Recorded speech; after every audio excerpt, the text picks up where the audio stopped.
From R81 you can enforce access to and from IP addresses that are defined in a JSON file that is located on external web server. You can also paste the file on the management server itself. You can create multiple network objects in the JSON file, and each object can have one or more IP addresses.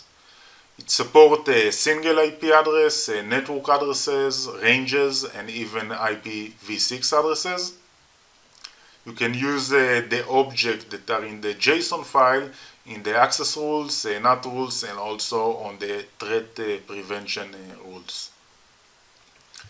This feature is useful for two use cases. The first one is where one administrator creates the rule base and define the object in the rule, and another administrator manages the content of these objects. The second use case is for integrate the JSON file with an automation process. For example, you can create an automatic process of getting an external feed with malicious IP addresses and update automatically a specific object in the JSON file with the malicious IP addresses for enforcement.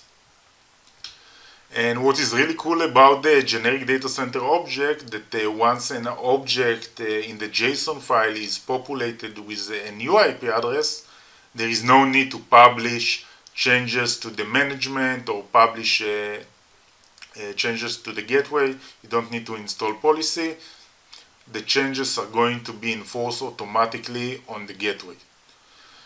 The infrastructure that support the generic data center object is not based on the identity awareness blade, but on the dynamic object infrastructure.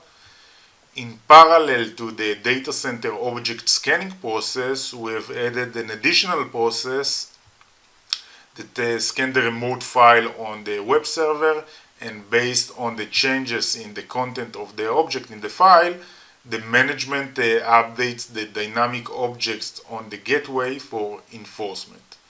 You can find the structure of the JSON file on SK167210.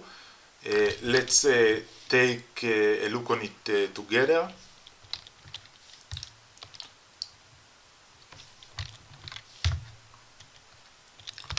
Just copy the structure to Notepad and make any changes that you want.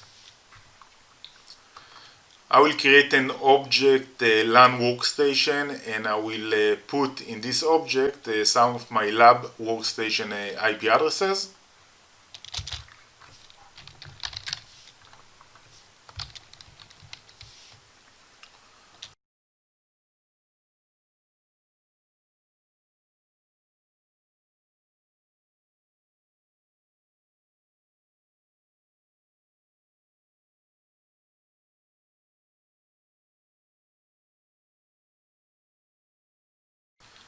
Once you're done, you can copy the file to a web server or to the management itself.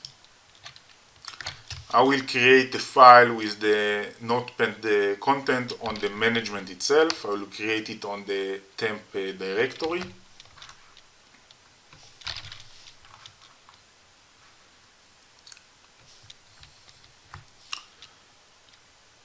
And now on the management side, I'm going to create the generic data center connector. It's located on the data center menu. Feel free to create as many connectors as you want, as you need. I will give it a name. The path in my demo environment is to a file that is located on the temp directory on the management. I will set the interval to 10 seconds. So from the moment I will save the changes to the JSON file, the gateway will enforce the new changes within 10 seconds.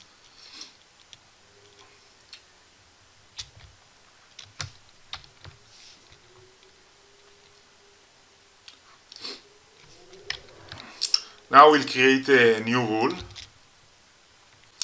I will import to the source the LAN workstation object that exists on the remote file.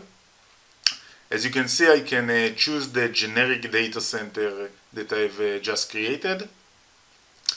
And inside it presents to me all the objects that are inside this file. At the first time of adding a new rule, I will need, of course, to publish and install policy, but from now on, every change to the LAN workstation object would be enforced automatically on the gateway. The LAN workstation object has an IP right now 192.168.0.15. So I will connect to the workstation that has the 15 IP address.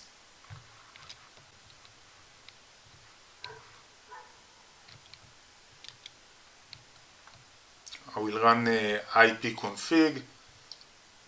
You can see that 15 is the IP address of the workstation. And let's try to ping to Google DNS, and it's working.